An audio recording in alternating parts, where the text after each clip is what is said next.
Hello student. তো আমরা পড়ছিলাম ক্লাস 11-এর রাসায়নিক তাপগতিবিদ্যা এই চ্যাপ্টারটা, যেখানে আমরা লাস্ট বিভিন্ন স্বতঃস্ফূর্ত এবং অস্বতঃস্ফূর্ত প্রক্রিয়া সম্পর্কে পড়েছি। ঠিক আছে? তো সেই স্বতঃস্ফূর্ত এবং অস্বতঃস্ফূর্ত প্রক্রিয়া বলতে গিয়ে মানে কোনটা স্বতঃস্ফূর্ত প্রক্রিয়া হবে, তো সেখানে বলতে গিয়ে আমরা একটা বিশৃঙ্খলতা, ঠিক আছে, বা যেটাকে আমরা র্যান্ডামনেস বলে থাকি, সেই একটা কথা আমরা ওয়ার্ড ওখানে এনেছিলাম। এবং সেই বিশৃঙ্খলতা পরিমাপ করার জন্য একটা রাশি আমরা ওখানে নিয়েছিলাম, সেটা হচ্ছে এনট্রপি। ঠিক আছে, যেখানে আমরা এনট্রপি সম্পর্কে খুব কম আলোচনা করেছিলাম। আজকে আমরা ডিটেলস এনট্রপি সম্পর্কে আলোচনা করব। ঠিক আছে, তো সবাই আজকে তোমরা হেডিং দেবে প্রথমে এনট্রপি। এনট্রপি,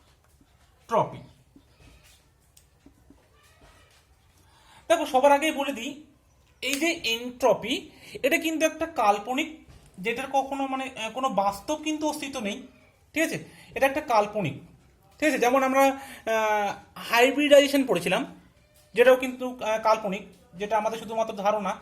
আহ, ঠিক তেমনি এনট্রপিটা কিন্তু কাল্পনিক। ঠিক আছে, এবং এটা আমরা কখনোই কোনো একটা সিস্টেমের এন্ট্রপি কিন্তু পরিমাপ করতে পারি না। আমরা এন্ট্রপির পরিবর্তনটা পরিমাপ করতে পারি, কিন্তু আমরা যেটা বলছি বিশৃঙ্খলতা, হ্যাঁ এটা কিন্তু স্বাভাবিক। কোনো একটা সিস্টেমে যত আমরা হিট দিই, ঠিক আছে, সেটা কিন্তু বিশৃঙ্খলতা তার বাড়ে, মানে অণুগুলো ছোটাছুটি করতে থাকে চারদিকে। ঠিক আছে, এটা কিন্তু আমরা জানি ঠিক, কিন্তু এন্ট্রপিটা একটা কাল্পনিক জিনিস। ঠিক আছে, দেখো এবার আমরা জানবো কি এন্ট্রপি জিনিসটা কি। দেখো, আমরা কোনো একটা স্বতঃস্ফূর্ত প্রক্রিয়া বলতে গিয়ে বলেছিলাম, যদি কোনো একটা প্রক্রিয়ার বিশৃঙ্খলতার পরিমাণ বাড়ে, তাহলে সেই প্রক্রিয়ার এনট্রপিটা বাড়ে। মানে এনট্রপিটা হচ্ছে কোনো একটা সিস্টেমের বিশৃঙ্খলতার পরিমাপক। ঠিক আছে, এবং এটাকে প্রকাশ করা হয় ইংরেজি ক্যাপিটাল এফ দ্বারা। ঠিক আছে, যদি কোনো একটা সিস্টেমের বিশৃঙ্খলতা হ্রাস পায়, তাহলে সেই সিস্টেমের এনট্রপিটাও কিন্তু হ্রাস পাবে। আর যদি কোনো একটা সিস্টেমের বিশৃঙ্খলতা বৃদ্ধি পায়, তাহলে এনট্রপিটা বৃদ্ধি হবে। এটা একটু মনে রাখবে। ঠিক আছে, তাহলে দেখো, আমরা যদি কি বললাম যে আমরা এনট্রপিটা কিন্তু পরিমাপ করতে পারি না। আমরা কি পরিমাপ করতে পারি না, এনট্রপির পরিবর্তন, ডেল্টা এস। এবার যদি কোনো একটা প্রক্রিয়া হয় বা কোনো একটা সিস্টেমের ক্ষেত্রে আমরা এনট্রপি পরিবর্তন কি বলবো না, ফাইনাল, মানে যেটা অন্তিম, অন্তিম মাইনাস প্রাথমিক এনট্রপি। ঠিক আছে, মানে যেটা অন্তিম অবস্থা ছিল এনট্রপির, আর একটা হচ্ছে প্রাথমিক অবস্থা, এই দুটো যদি আমরা মাইনাস করি, তাহলে কিন্তু আমরা এনট্রপির পরিবর্তনটা পাবো। বুঝে গেল? তার মানে আমি বলতে চাইছি, ধরো কোনো একটা প্রক্রিয়া ঘটছে, সেই প্রক্রিয়া দেখাচ্ছে কোনো একটা, সেই প্রক্রিয়ার প্রাথমিক অবস্থা ধরো আমি 1 ধরলাম, এবং সেই প্রক্রিয়াটা সংগঠিত হওয়ার পর যেটা ফাইনালি হলো, সেটা হচ্ছে ফাইনালের ক্ষেত্রে ধরো 2 নম্বর অবস্থায় আসলো। এটা প্রাথমিক অবস্থা, এটা অন্তিম অবস্থা। তাহলে সেক্ষেত্রে যে এনট্রপির পরিবর্তন, তার আমরা লিখবো S2 মাইনাস S1, মানে প্রাথমিক মাইনাস অন্তিম। সেখান থেকে কিন্তু আমরা কোনো একটা প্রক্রিয়ার এনট্রপির পরিবর্তন বার করতে পারবো। বোঝা গেল? আর এটাও বলেছিলাম যে এনট্রপির পরিবর্তন যদি কোনো একটা রাসায়নিক বিক্রিয়া ক্ষেত্রে, এটা তো সাপোজ কোনো একটা যে কোনো প্রক্রিয়া, যদি কোনো একটা রাসায়নিক বিক্রিয়া হয়, রাসায়নিক বিক্রিয়া, সেই সমস্ত রাসায়নিক বিক্রিয়ার ক্ষেত্রে আমরা এনট্রপিটা কিভাবে পরিবর্তন করবো, মানে ডেল্টা এসটা মাপবো এইভাবে না, প্রোডাক্টের এনট্রপি মাইনাস রিয়াক্ট্যান্টের, একদম সেম জিনিস কিন্তু। মানে এমন, এটা যেমন ছিল অন্তিম মাইনাস প্রাথমিক, ঠিক তেমনি কোনো একটা রিয়াক্টান্ট থেকে যখন প্রোডাক্ট হবে, তাহলে সেই মানে সেই রিয়াকশনের ক্ষেত্রে, সেই রাসায়নিক বিক্রিয়ার ক্ষেত্রে আমরা প্রোডাক্টের এনট্রপি মাইনাস রিয়াক্ট্যান্টের এনট্রপি করে দেবো, করলে আমরা এই এনট্রপির পরিবর্তনটা পেয়ে যাব। ঠিক আছে, এবং বলেছিলাম সাধারণত সাধারণত ডেল্টা এস এর মান যদি পজিটিভ অর গ্রেটার দেন 0 হয়, তাহলে সেটা কি হয়, তাহলে সেটা সাধারণত স্বতঃস্ফূর্ত বা স্পন্টেনিয়াস রিয়াকশন হয়, এর স্পন্টেনিয়াস প্রসেস। ঠিক আছে, স্বতঃস্ফূর্ত প্রক্রিয়া হয়। এটা কিন্তু সাধারণত, এর কিন্তু এক্সেপশনাল কেসও দেখিয়েছি, যেটা নেগেটিভ হলেও তোমার স্বতঃস্ফূর্ত প্রক্রিয়া হতে পারে। কিন্তু আমরা সাধারণত জানি ডেল্টা এস মান যদি পজিটিভ হয়, তাহলে সেটা স্বতঃস্ফূর্ত হয়। আর যদি নেগেটিভ অর লেস দেন 0 হয়, তাহলে সেটা অস্বতঃস্ফূর্ত প্রক্রিয়া। ঠিক আছে, এই পর্যন্ত কিন্তু আগের দিন আমরা আলোচনা করেছি। দেখো, এগুলো গেল এনট্রপি সম্পর্কে একটা প্রাথমিক ধারণা। এবার এনট্রপিটাকে আমরা কিন্তু গাণিতিকভাবে প্রকাশ করতে পারি। ঠিক আছে, এগুলো বললাম থিওরিটিক্যালি যে এন্ট্রপি কি, কোন একটা সিস্টেমের বিশৃঙ্খলতা পরিমাপক হচ্ছে এন্ট্রপি। এবার এটাকে আমরা গাণিতিকভাবে কিভাবে প্রকাশ করতে পারি, বা এন্ট্রপির গাণিতিকভাবে প্রকাশ, ঠিক আছে।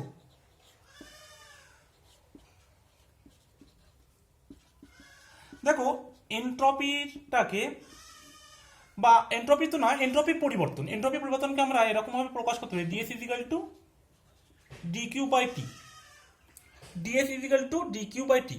এবার দেখো এন্ট্রপির পরিবর্তনটাকে তোমার লেখা হয় অ্যাকচুয়ালি রিভার্সিবল প্রসেস দ্বারা, কিন্তু যেহেতু এন্ট্রপি একটা অবস্থার অপেক্ষক, সেই জন্য কোনো একটা নির্দিষ্ট প্রক্রিয়া পরাবর্ত বা অপরবর্ত যেভাবেই সম্পন্ন করা হোক না কেন, উভয় ক্ষেত্রে কিন্তু সিস্টেমের এন্ট্রপির পরিবর্তনটা সমান হবে।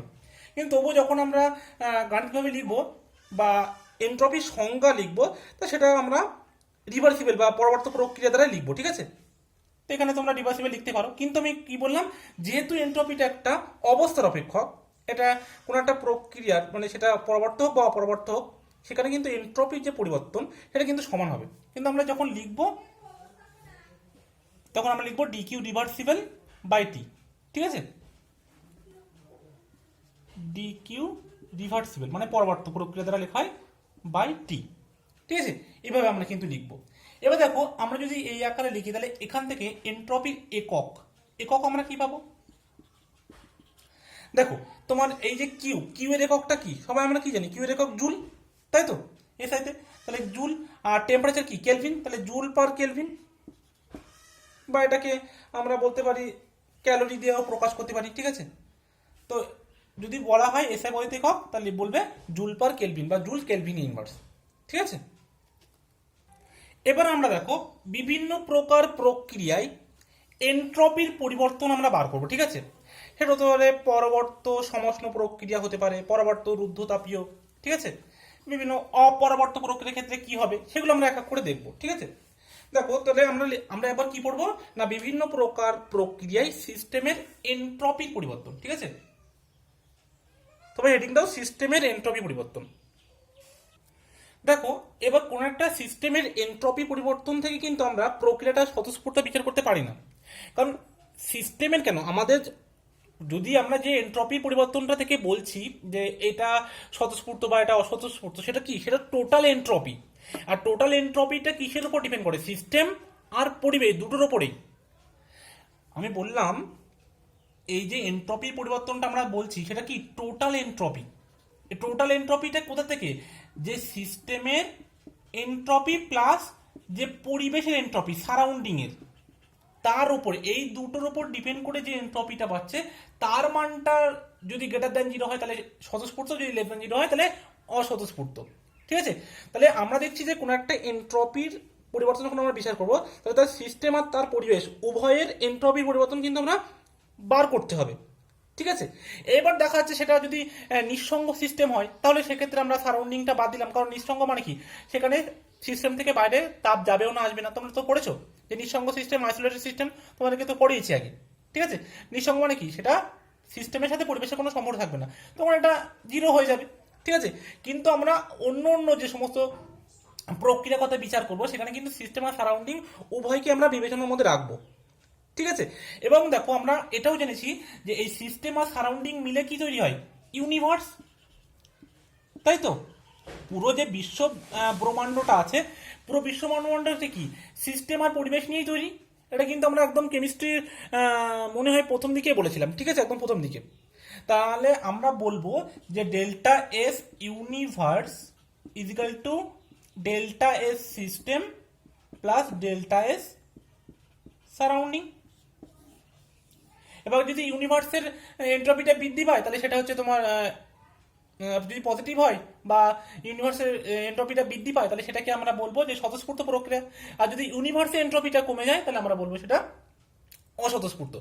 কিন্তু আমরা দেখবো যে প্রকৃতিতে যে যত সমস্ত প্রক্রিয়া হয় যেগুলো কিনা একমুখী, ঠিক আছে, মানে ইরিভার্সিবল প্রসেস, সবগুলো কি হয় একটা নির্দিষ্ট অভিমুখে ঘটে, এবং তাদের প্রত্যেকটা ক্ষেত্রে কিন্তু ইউনিভার্স বা বিশ্ব ব্রহ্মাণ্ডের এন্ট্রপি কিন্তু বৃদ্ধি পায়। সেই জন্যই তো তোমার স্বতঃস্ফূর্তভাবে হচ্ছে, তাই তো। যদি এন্ট্রপি বৃদ্ধি না হতো, তাহলে তো আর একমুখী বিক্রিয়া হতো না, বা নিজে থেকে হতো না স্বতঃস্ফূর্তভাবে। বোঝা গেল? মানে নেচারে যত সমস্ত প্রসেস হচ্ছে সবগুলোই কিন্তু তোমার গ্রেটার দেন জিরো এবং প্রত্যেকটার ক্ষেত্রে কিন্তু স্বতঃস্ফূর্ত। এবার দেখো, এই যে সিস্টেমের এনট্রপির পরিবর্তন আর সারাউন্ডিং এনট্রপির পরিবর্তন, এই দুটো পরিবর্তনের উপর ডিপেন্ড করে এই ইউনিভার্সের মানটা গ্রেটার দ্যান জিরো হবে না লেস দ্যান জিরো হবে না ইকুয়াল টু জিরো হবে, তার উপর ডিপেন্ড করে। কিছু এক্সাম্পলের সাহায্যে দেখাচ্ছি, ভালো করে বুঝবে, ঠিক আছে? সাপোজ ধরো কোন একটা স্বতঃস্ফূর্ত প্রক্রিয়ার ক্ষেত্রে কি হতে হবে, যদি যে কোনো একটা প্রক্রিয়া যদি স্বতঃস্ফূর্ত হতে হয় তাহলে তো এর মান গ্রেটার দেন জিরো হতেই হবে, ইউনিভার্সের মান যদি স্বতঃস্ফূর্ত হয়। এইবার যদি কোনো একটা প্রক্রিয়া সাপোজ ধরো পরাবর্ত, মানে কি এদিক থেকে যদি এদিকে যায় বা এদিক থেকে এদিকে আসে দুটোই পরাবর্ত। সাপোজ ধরো জল ছিল আইসে, যেটা সলিড ফর্মে, আবার জল হলো লিকুইড ফর্মে। এটা ধরো আমি ধরলাম এটা একটা পরাবর্ত প্রক্রিয়া, মানে কি এদিক থেকে এদিকে গেলে ধরো সলিড ছিল লিকুইড হলো, মানে কি এখান থেকে এনট্রপি বাড়লো, কারণ সলিডের ক্ষেত্রে কি অনুপরমাণুগুলো এক জায়গায় ছিল, আর যে লিকুইড হলো অনুপরমাণুগুলো একটু দূরে দূরে গেল, মানে কি এখানে বিশৃঙ্খলতা বেড়ে গেল, মানে এনট্রপি বাড়লো। এবার যদি এখান থেকে এইদিকে লিকুইড থেকে সলিড হয়, ঠিক আছে, যেটাও কিন্তু স্বতঃস্ফূর্ত হবে। এখানটায় দেখো একটা ভালো জিনিস বুঝবে, এটা কিভাবে স্বতঃস্ফূর্তভাবে হচ্ছে লিকুইড থেকে সলিড। এটা এখানে কি ডেল্টা এসটা কি, মানে এখানে কি বিশৃঙ্খলতা বাড়ছে না বিশৃঙ্খলতা কমছে, তবুও আমি বলছি যে না এটা স্বতঃস্ফূর্তভাবে হচ্ছে। কেন স্বতঃস্ফূর্তভাবে হচ্ছে দেখো, এখানে যখন সলিডটা হচ্ছে লিকুইড থেকে সলিড, যখন লিকুইড থেকে সলিড হচ্ছে মানে কি এখানে কি তাপ কি করছে, এখান থেকে হিট রিলিজ করছে, এটা একটা তাপ দায় বিক্রিয়া, তাই তো? তাপ ছেড়ে দিচ্ছে বলে তো সলিড হচ্ছে, বরফ হচ্ছে জল থেকে।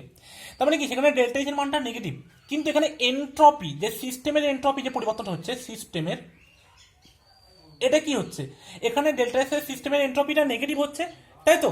লেস দ্যান জিরো, কি বোঝাচ্ছে এনট্রপি তো কমছে, তবু কেন প্রসেসটা বলছি আমি স্বতঃস্ফূর্ত। এবার দেখো আমি বলেছি যে আমাদের কি কোন এন্ট্রপির পরিবর্তন দেখতে হবে, টোটাল বা ইউনিভার্স এন্ট্রপি।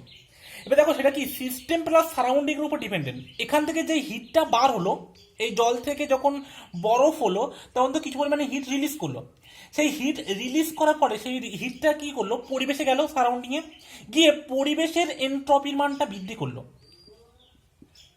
এই যে পরিবেশের এন্ট্রপি মানটা বৃদ্ধি হলো, এটা যে লেস দেন ছিল এটা গ্রেটার দেন জিরো, মানে এন্ট্রপি পরিবর্তনটা অনেক বেশি হলো, ঠিক আছে? ধরো আমি তোমাদেরকে সুবিধার জন্য মানে বোঝানোর সুবিধাতে বলছি, এখানে এই যে সিস্টেমের মানটা লেস দেন জিরো হলো, সাপোজ ধরো এটা -2 হলো, -2 জুল, ঠিক আছে? এইবার ধরো এখান থেকে যে গ্রেটার দেন জিরো বললাম, সারাউন্ডিং এন্ট্রপিটা বাড়লো, দেখা যাচ্ছে এখানটায়, আচ্ছা ইউনিট ছাড়ো এখন, ধরো এখানে যে এন্ট্রপির মানটা বাড়লো সেটা দেখা যাচ্ছে +5 হলো। তাহলে আমরা যখন এই ইউনিভার্সের এন্ট্রপির পরিবর্তনটা বার করব তখন আমরা কি লিখবো, -2 +5, তাহলে হচ্ছে কত, +3। ওভারঅল কি গ্রেটার দেন জিরো হচ্ছে, ডেল্টা এস ইউনিভার্সটা কি গ্রেটার দেন জিরো হচ্ছে তো। তাহলে যদি এই গ্রেটার দেন জিরো হচ্ছে, সেই জন্যই কিন্তু যখন এই লিকুইড থেকে সলিড হচ্ছে এখানে এন্ট্রপির সিস্টেমের এন্ট্রপির মানটা নেগেটিভ, কিন্তু সারাউন্ডিং এর যে এন্ট্রপি সেটা অনেক বেশি বাড়ছে, যার জন্য কিন্তু টোটাল যে ইউনিভার্সের এন্ট্রপি পরিবর্তন সেটা গ্রেটার দেন জিরো হচ্ছে। আর গ্রেটার দেন জিরো হচ্ছে বলেই তো এই যে প্রসেসটা এটা তোমার স্পন্টেনিয়াস বা স্বতঃস্ফূর্তভাবে হচ্ছে। বুঝে গেল? মানে আমাকে দুটো চেঞ্জকেই লক্ষ্য রাখতে হবে, সিস্টেম আর সারাউন্ডিং। সিস্টেমের এন্ট্রপি নেগেটিভ হচ্ছে কিন্তু সারাউন্ডিং এর এন্ট্রপিটা এতটাই মনে পজিটিভ যে টোটাল এন্ট্রপিটা পজিটিভ হচ্ছে, যার জন্য তোমার প্রক্রিয়া এই যে বিহেভিয়ার প্রক্রিয়া এটাও কিন্তু স্বতঃস্ফূর্ত হচ্ছে, ঠিক আছে? এই জন্য আমরা বলেছিলাম সেখানে যে যখন ডেল্টা এস এর মান গ্রেটার দেন জিরো, ঠিক আছে, সিস্টেম, তখন তো সেটাও হচ্ছিল পরাবর্ত। যখন ডেল্টা এস সিস্টেমের মানটা লেস দেন জিরো হচ্ছিল তখনও কিন্তু মানে স্বতঃস্ফূর্তভাবে হচ্ছিল। যখন delta system greater than zero তখনও স্বতঃস্ফূর্ত, যখন ডেল্টা সিস্টেমটা লেস দেন জিরো তখনও স্বতঃস্ফূর্ত। তার কারণ কি, কারণ তখন এই সারাউন্ডিং এর ফ্যাক্টরটা কাজ করছিল, ঠিক আছে? মানে টোটাল দুটো মিলে যে ইউনিভার্সের পরিবর্তন হচ্ছিল সেটা পজিটিভ হচ্ছিল, তাই জন্য দুটো প্রক্রিয়ায় স্বতঃস্ফূর্ত প্রক্রিয়া। বোঝা গেল নিশ্চয়ই? এবং এখানে আরো একটা তো কথা তোমাদেরকে বলে রাখি, দেখো আমি যখন স্বতঃস্ফূর্ত প্রক্রিয়ার সংজ্ঞা বলেছিলাম, সেই স্বতঃস্ফূর্ত প্রক্রিয়ার সংজ্ঞায় বলেছিলাম যে নির্দিষ্ট কিছু শর্তাধীনে, ওই যে শর্তাধীন প্রক্রিয়ায় সাপোজ ধরো এখানে যে সলিড থেকে লিকুইডটা হচ্ছে, সলিড থেকে লিকুইড, ঠিক আছে, ধরো এটা হচ্ছে তোমার 2 ডিগ্রি সেন্টিগ্রেডে, ঠিক আছে, তখন 2 ডিগ্রি সেন্টিগ্রেডে এটা তোমার স্বতঃস্ফূর্ত। কিন্তু যখন লিকুইড থেকে সলিড হচ্ছে তখন কিন্তু দেখা যাচ্ছে, আমি এটা বলে দিলাম -2 ডিগ্রি সেন্টিগ্রেড, তখন এটা স্বতঃস্ফূর্ত। মানে কি শর্তটা কি, টেম্পারেচারে পরিবর্তন, এই শর্তে এটা স্বতঃস্ফূর্ত আর এই শর্তে এটা স্বতঃস্ফূর্ত। ঠিক আছে, মানে একটা নির্দিষ্ট শর্ত থাকবে যে শর্তে কিনা ওই প্রসেসটা কিন্তু তোমার স্বতঃস্ফূর্ত হবে। এবার সাপোজ ধরো সিস্টেমটা তোমার আইসোলেটেড মানে নিঃসঙ্গ সিস্টেম, ঠিক আছে, সেক্ষেত্রে কি হবে, সেক্ষেত্রে তো সারাউন্ডিংটা কোনো কাজেই আসবে না তোমার। সেক্ষেত্রে আমরা কিভাবে দেখবো, দেখো দেখো যদি কোনো আমরা নিঃসঙ্গ সিস্টেম দেখি, ধরো এমন একটা আমরা সিস্টেম নিলাম, ঠিক আছে, যে সিস্টেমটা মাঝখান দিয়ে দুটো ভাগ করা আছে, আলাদা করা আছে, কোনো একটা পাথ দেওয়া আছে, একটা পাথ, ঠিক আছে, আমরা ধরে নিলাম এটা হচ্ছে তোমার এক্স, এটা ধরে নিলাম তোমার ওয়াই, ঠিক আছে। তাহলে দেখো ধরো এখানে কিছু গ্যাসের মলিকিউল আছে, এখানে কিছু গ্যাসের মলিকিউল আছে, ঠিক আছে। এবার আমি এই পাতটাকে সরিয়ে দিলাম, দিলে কি হবে দেখো, আচ্ছা এটাকে দেখানোর জন্য আমি যদি দুটো কালি ইউজ করি তাহলে সেটা বেটার হবে। ধরো এগুলো ওয়াইয়ের মলিকিউল। এবার আমি যখন এই পাতটা সরিয়ে দেব, ঠিক আছে, পাতটা সরিয়ে দেবো, তখন কি হবে, কিছু এক্স থেকে মলিকিউল ওয়াই চলে যাবে, কিছু ওয়াই থেকে মলিকিউল এক্সে চলে আসবে, মানে কি একটা র্যান্ডমনেস তৈরি হবে, তাই তো। তাহলে বোঝা গেল। এবার যখন এই মিশে যাওয়ার পর আমি যদি পুনরায় এই পাতটা দিয়ে দিই আবার, তাহলে কি এই যে মলিকিউলগুলো একসাথে হয়ে যেখানে র্যান্ডমনেসটা অনেকটা বেড়ে গিয়েছিল, সেই র্যান্ডমনেসটা কমে যাবে বা মলিকিউলগুলো কি আবার নিজে থেকে পৃথক হয়ে যাবে? নিশ্চয়ই হবে না, কারণ কি ন্যাচারালি হয়েছে এটা, এটা তো আমি আর জোর করে মেশাইনি, জাস্ট আমি পাতটা তুলে নিচ্ছি, ওটা নিজে নিজেরা মিশে গেছে, ঠিক আছে। মানে কি, আর এটা কি, এটা হচ্ছে তোমার নিঃসঙ্গ দেয়াল, ইনসুলেটিং, ঠিক আছে, মানে এখান থেকে তাপ না বাইরে দিতে পারবে না বাইরে তাপ ভিতরে আসতে পারবে। তাই জন্য এখানে আমাদের পরিবেশটা পুরো বাদ, মানে যে সারাউন্ডিং এর যে গল্পটা ছিল সেটা আর কোনো গল্প এখানে খাটবে না। এবার দেখো তার মানে কি, এখানে কি টোটাল যে সিস্টেমের যে এন্ট্রপি, সেই সিস্টেমের এন্ট্রপিটা কি হলো, বৃদ্ধি পেল, তাই তো। তাহলে আমরা কি দেখলাম, যদি এটা নিঃসঙ্গ সিস্টেম হয়,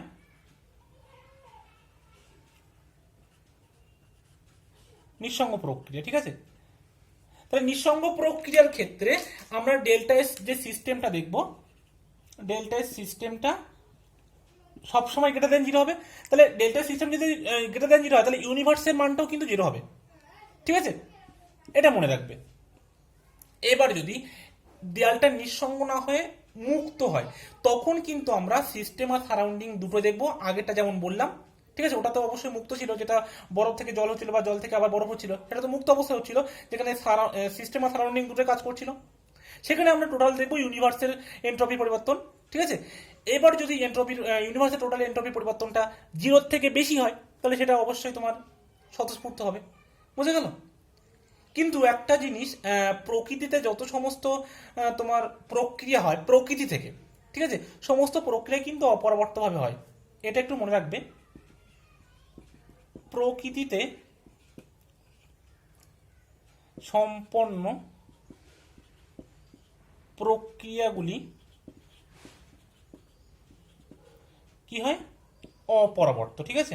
যেমন ধরো ঝর্ণা থেকে ধরো জল পড়ে নিচে, ঠিক আছে, ওই যে প্রক্রিয়াটা হচ্ছে, সে প্রক্রিয়াটা কি, ওই ঝর্ণার থেকে জলটা তো নিচে নিচে আবার পাহাড়ের উপরে উঠবে না, সেটা অপরাবর্ত, এবং সেখানে কি হয়, এন্ট্রপিটা মানে পুরো ইউনিভার্স এন্ট্রপিটা কিন্তু বৃদ্ধি পায়, সেই জন্য ওটা হচ্ছে, এবং ওটা অবশ্যই অপরাবর্ত, মানে একটা নির্দিষ্ট অভিমুখে হবে একই দিকে, আবার বিপরীত দিকে ফিরে আসবে না নিজে নিজে, ঠিক আছে। সেক্ষেত্রে আমাদের অপরাবর্ত পরীক্ষা হবে এবং সেটা অবশ্যই স্বতঃস্ফূর্তভাবে হবে। আর যদি কোনো একটা প্রক্রিয়া যদি পরবর্তী প্রক্রিয়া হয়,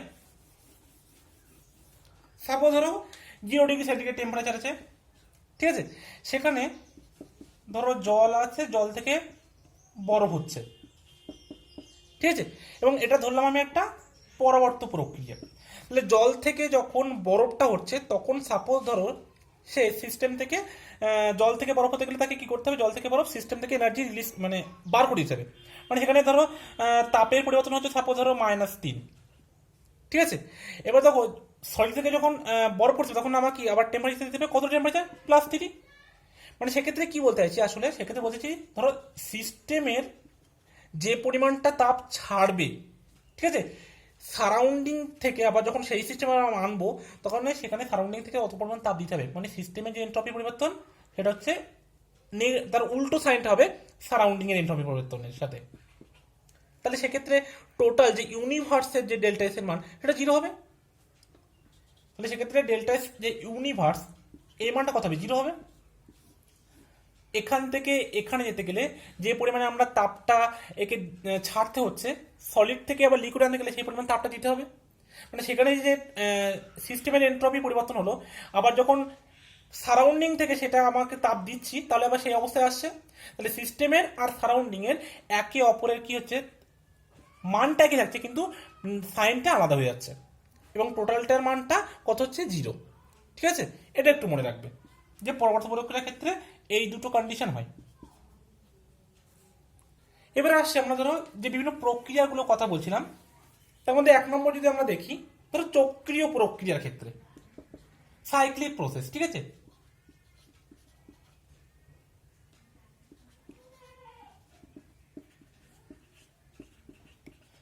সাইক্লিক প্রসেসের ক্ষেত্রে কি হবে দেখো, ডেল্টা এস এর মান জিরো হবে। কারণ কি, কারণ দেখো সাপোজ কোন একটা সিস্টেম এ থেকে বিতে গেল, বি থেকে সিতে গেল, এ থেকে সিতে গেল, তাহলে বলেছিলাম যে এই যে এনট্রপি এটা একটা অবস্থার অপেক্ষক, এটা কোন পথে যাচ্ছে তার উপর ডিপেন্ড করে না, শুধুমাত্র প্রাথমিক আর অন্তিম অবস্থার উপর ডিপেন্ড করে। তাহলে যদি কোনো একটা প্রসেস এভাবে এভাবে কি এভাবে আসে, তাহলে এখান থেকে এখানে যে চেঞ্জ হবে এখান থেকে চেঞ্জ তাই হবে। তাহলে চক্রীয় প্রক্রিয়ার ক্ষেত্রে যদি প্রাথমিক আর অন্তিম অবস্থা সেম হয়ে যায়, ঠিক আছে, প্রাথমিক আর অন্তিম অবস্থা যদি সেম হয়ে যায় তাহলে তার মান তো জিরো হবে। কারণ দেখো আমি আরো একটা ভালো বলছি, ধরো এস ডেল্টা এস লিখেছিলাম কি, অন্তিম অবস্থা মাইনাস প্রাথমিক অবস্থা। এবার যদি প্রাথমিক আর অন্তিম অবস্থার মানটা সমান হয় তাহলে কি অবশ্যই জিরো হবে, বুঝে গেল।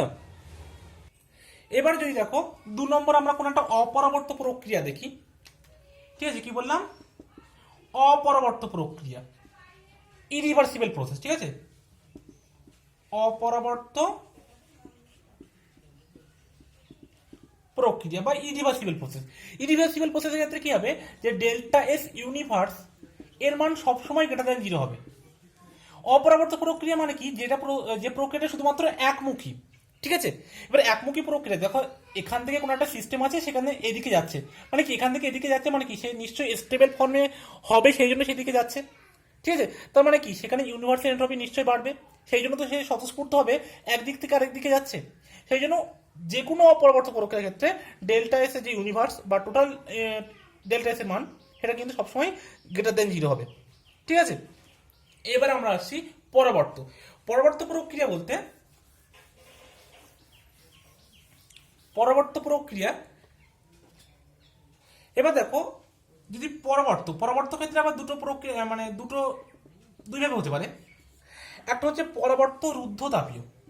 পরবর্তের মধ্যে আবার যদি রুদ্ধতাপীয় হয়, মানে যদি প্রসেসটা অ্যাডিয়াবেটিক প্রসেস হয়, অ্যাডিয়াবেটিক প্রসেসের ক্ষেত্রে কি হয়, এই যে কিউ এর কোনো পরিবর্তন হয় না, এটা একটা ধ্রুবক হয় বা কনস্ট্যান্ট থাকে, এবং সেক্ষেত্রে ডি কিউ এর মানটা কত হয়, জিরো হয়। তাহলে ডি কিউ এর মান যদি জিরো হয় আমরা তো জানি DS is equal to D q reversible by T. D Q এর মান যদি হয় তাহলে ডিএস বা ডেল্টা এস এর মান আমরা কি বলতে পারি, জিরো, তাই তো। যেহেতু অ্যাডিয়াবেটিক প্রসেস, অ্যাডিয়াবেটিক ক্ষেত্রে কি হয়, কিউ এর মান জিরো হয়, ডি কিউ এর মান জিরো হয়, কিউটা ধ্রুবক, তোমরা নিশ্চয়ই পড়েছো যে রুদ্ধ প্রক্রিয়া কি। আর একটা হতে পারে যে তোমার সমষ্ণ পরাবর্ত, সমষ্ণ পরাবর্ত।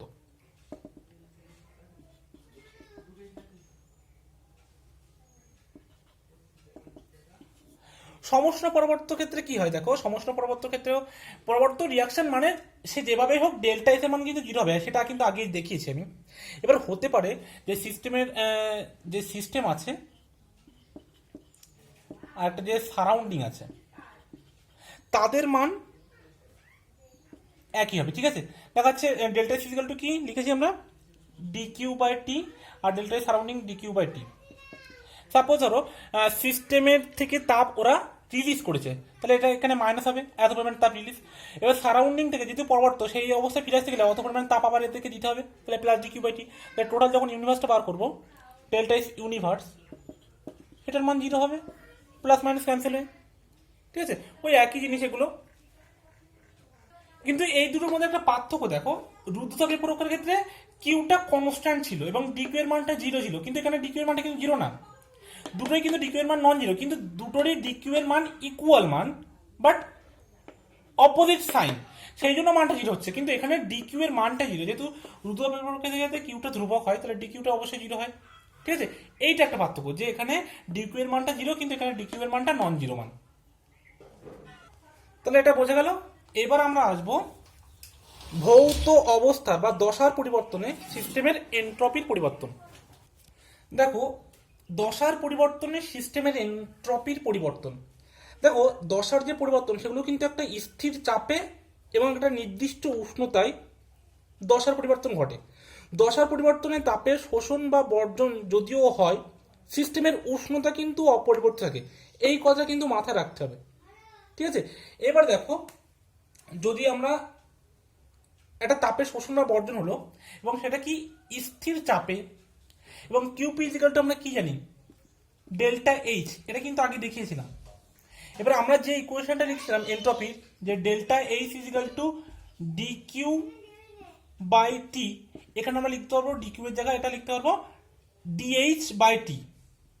ঠিক আছে, বা ডিটাকে আমরা ডেল ডেল করতে পারি, যে delta H is equal to del H by T. এটা ক্ষুদ্র, এটা বৃহৎ পরিবর্তন। বুঝে গেল?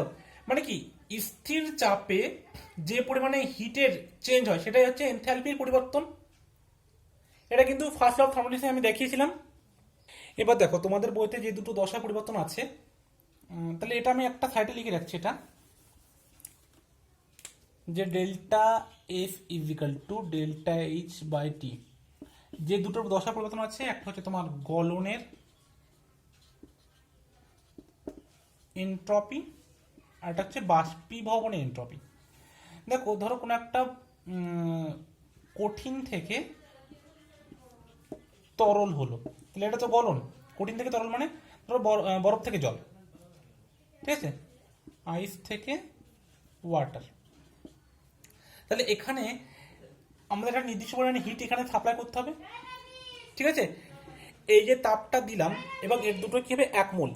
তাহলে দেখো, গলনের এনট্রপি যদি জিনিসটা কি আগে একটু বলে দিই, যে গলনের এনট্রপি হচ্ছে, সাপোজ এক মোল একটা কঠিন, সেটা তার গলনাঙ্কে সম্পূর্ণরূপে তরল দশায় পরিণত হবে এবং সেটাও কত হবে, সেটাও এক মোল হবে। তাহলে যে এনট্রপির পরিবর্তন হবে তাকে আমরা বলবো গলনের এনট্রপি। এবং গলনের এনট্রপিটাকে আমরা কি লিখবো, গলন মানে কি, ফিউশন, তাহলে delta S fusion is equal to delta H fusion by T. ঠিক আছে, আর এই যে টি, এটাও কি, এটা ওর ফিউশন পয়েন্ট বা বয়লিং পয়েন্ট, যেটাই বলতে পারো।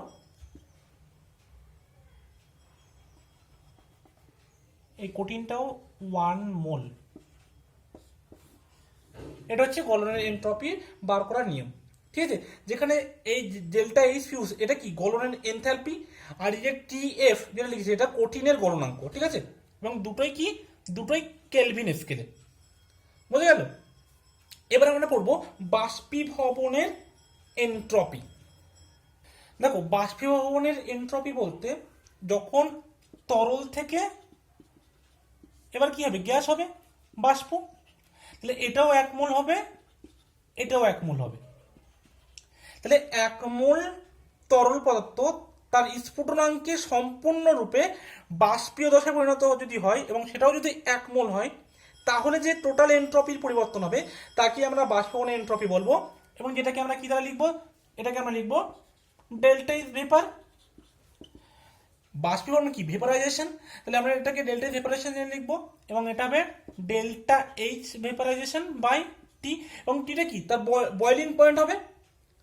বুঝে গেল? মানে স্ফুটনাঙ্কে তো পৌঁছাতে হবে, যে তরলটা আছে সেই তরলের স্ফুটনাঙ্কে। ঠিক আছে, এবং ডেল্টা এইচ ভেপারটা কি বললাম না, বাষ্পীভবনের এনথ্যালপি।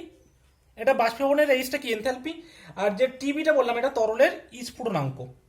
ঠিক আছে, এবং এ দুটো কি, এ দুটো কিন্তু অবশ্যই কেলভিনে, যে মানটা আমরা লিখবো দুটোই কিন্তু কেলভিনে লিখবো। আর আগের ক্ষেত্রে যেটা গলনের এনট্রপি লিখেছিলাম, যে delta S fusion is equal to delta H fusion by TF লিখেছিলাম, তোমরা এটাকে টি মেল্টিংও লিখতে পারো, টিএম, ঠিক আছে, বা টিএফ, তোমার যেটা ইচ্ছা সেটা লিখতে পারো। তাহলে এটা গেল আমাদের দশার পরিবর্তনের সিস্টেমের এনট্রপির পরিবর্তন।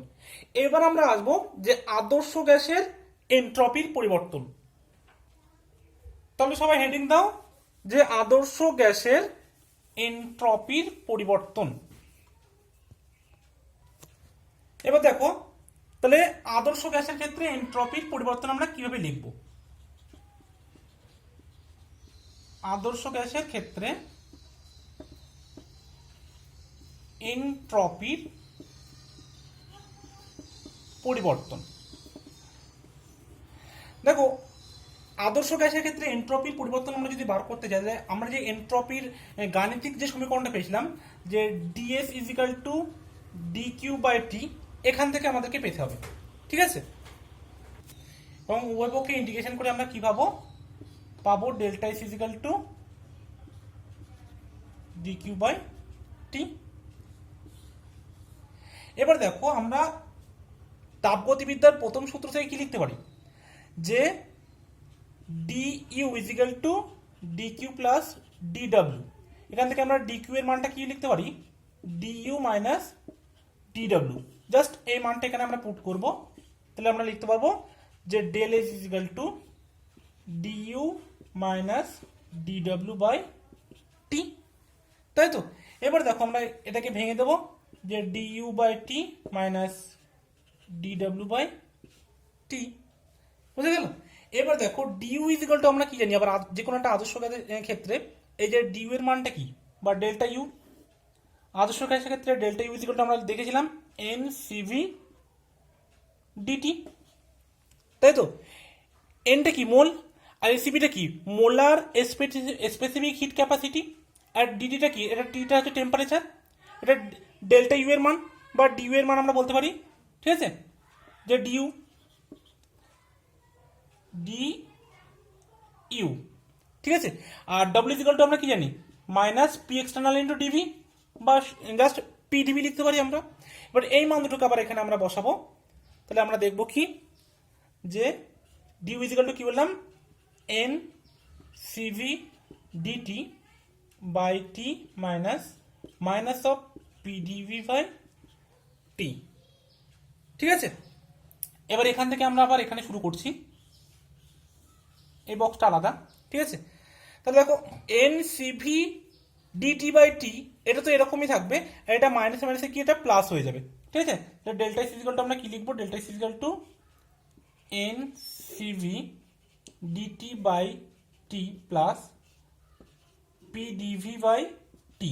এই প্লাসটা কেন হলো, এই মাইনাস আর এই মাইনাস মিলে কিন্তু প্লাসটা হলো, ঠিক আছে। এবার যেগুলো কনস্ট্যান্ট হবে আমরা বাইরে নিয়ে আসবো কনস্ট্যান্টগুলো, তাহলে ইজিক্যালটা আমরা কি লিখতে পারি এন সিবিটা বাইরে নিয়ে আসলাম ডিটি বাই টি, আর এখান থেকে আমরা আদর্শ গ্যাসের ক্ষেত্রে আবার জানি কি পিভি ইজিক্যাল টু এনআরটি, তাহলে এখান থেকে P equal to NRT by V, ঠিক আছে। এবার আমরা এই যে পিটা লিখেছি এই পি এর জায়গায় এই মানটা বসাবো, ঠিক আছে। এবং যেখানে এনআরটা দেখো মানটা এখানে বসাচ্ছি N R T by V, আর ডিভি বাই টিটা ডিভি বাই টি বসে যাবে ডিভি বাই টি, তাহলে এইটি ক্যান্সেল হয়ে যাবে, এনআরটা বাইরে চলে আসবে, তাহলে হচ্ছে কি এন সিবি। এবার এন সিবি আর ডিটি বাই ডিটাকে আমরা যদি তোমার ইন্টিগ্রেশন করি তাহলে কি হবে লগ ই বেস, বা আমরা জাস্ট এটাকে এলএন লিখে দিতে পারি, ঠিক আছে, এলএন টি। এবং এটাকে একটা মান দিয়ে দিলাম আমরা, যে এটা টি ওয়ান ছিল এটা টি টু গেল, ঠিক আছে। আর এখানটায় আমাদের তাহলে হবে এখানে টি ওয়ান এখানে টি টু, ঠিক আছে, প্লাস এনআর এই জিনিসটা কিন্তু বাইরে আসবে, প্লাস দিয়ে আমরা লিখব এনআর এলএন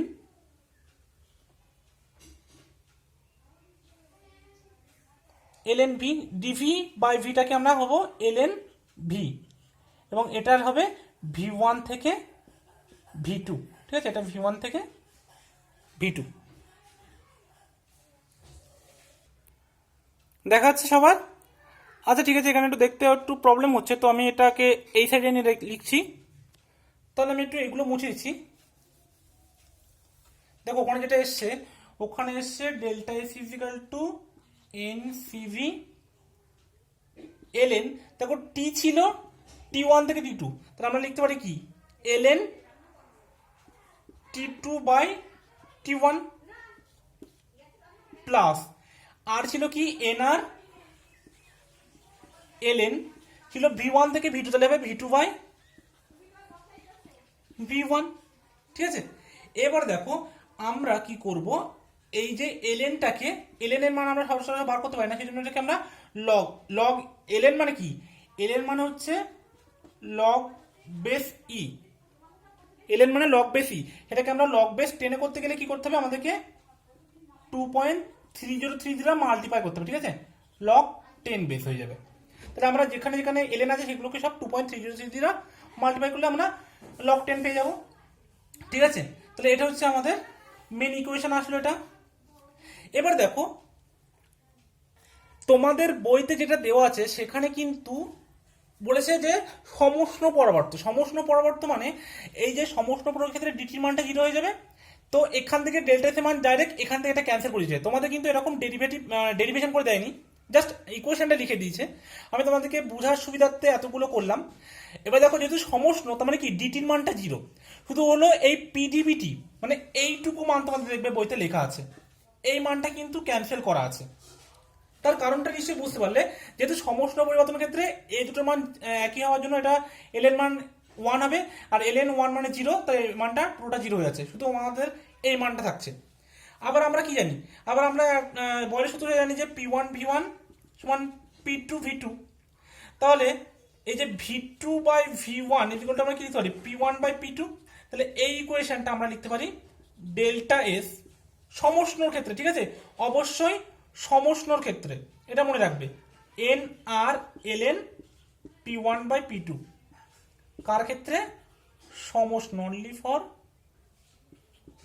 সমষ্ণ প্রক্রিয়া। ঠিক আছে, তাহলে আরো একবার বলছি, আমি পুরো একটা আদর্শ গ্যাসের ক্ষেত্রে নর্মাল ইকুয়েশন ডেরিভেশন করেছিলাম। ঠিক আছে, তারপর তোমাদের বইতে শুধু বলেছে সমষ্ণ প্রক্রিয়া, সমষ্ণ প্রক্রিয়ার ক্ষেত্রে তোমার এখান থেকেই এই মানটা ক্যান্সেল হয়ে যাবে, ডিটির মানটা 0, শুধু তোমাদের এইটুকু অংশ নিয়ে কাজ করেছে, বোঝা যাচ্ছে, P D B by T, P D B by T মানে কি, শুধু এইটুকু মান। এবার যখন আমরা বয়লের সূত্র পি ওয়ান ভি ওয়ান সমান পি টু ভি টু, সেখান থেকে V two by V one equal to P one by P two. ঠিক আছে, সেখানে ডেল্টা এস এর মান এটা লিখে দিলাম শুধুমাত্র সমষ্ণ প্রক্রিয়ার ক্ষেত্রে। এবার যদি কোনো একটা সম আয়তনিক হয়, তখন সম আয়তনিক প্রসেসের ক্ষেত্রে হবে কি, এই ডিবির মানটা 0 হবে, তখন এইটা কিন্তু 0 হয়ে যাবে, যেটা তোমাদের এখনো বইতে নেই।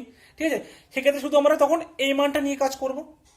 ঠিক আছে, যদি অ্যাডিয়াবেটিক প্রসেস হয় তখন কি হবে, কিউ এর মান 0 হবে। এবার কিউ এর মান যদি 0 হয়, সেটা আমি বলে দিচ্ছি আগে, সেখানে ডেল্টা এস এর মান 0 হবে।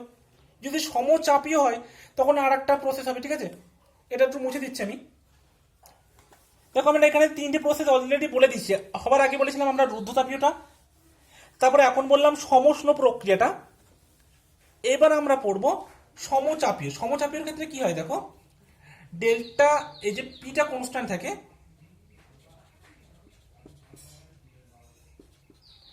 আর ডিপি মানটা 0 হয়, তাহলে ডেল্টা এস এর মান আমরা যখন লিখব ডি কিউ বাই টি, আর দেখো ডেল কিউ এর মান আমরা কি জানি, N CP DT, D Q এর মানটা, এটা আমরা থার্মোডাইনামিক্স আমরা প্রথমে শিখেছিলাম, D Q equal to N CP DT লেখা যায়। ঠিক আছে, ডি কিউ এর জায়গায় এটা মান বসিয়ে দেবো, এন সিপি ডিটি বাই টি।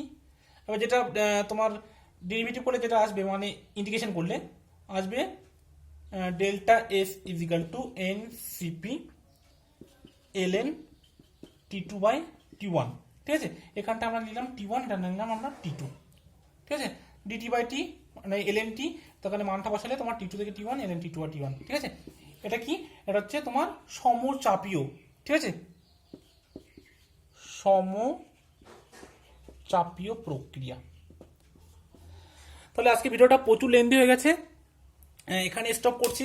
সমস্ত প্রকার রাসায়নিক প্রক্রিয়া রাসায়নিক বিক্রিয়া বলো বা যে যে সমস্ত তোমাদের রাসায়নিক তাপগতিবিদ্যা যত রকম প্রক্রিয়া ছিল, প্রত্যেক প্রক্রিয়ার ক্ষেত্রে এনট্রপির পরিবর্তন কীভাবে আমরা বার করবো সবগুলো বলে দিয়েছি।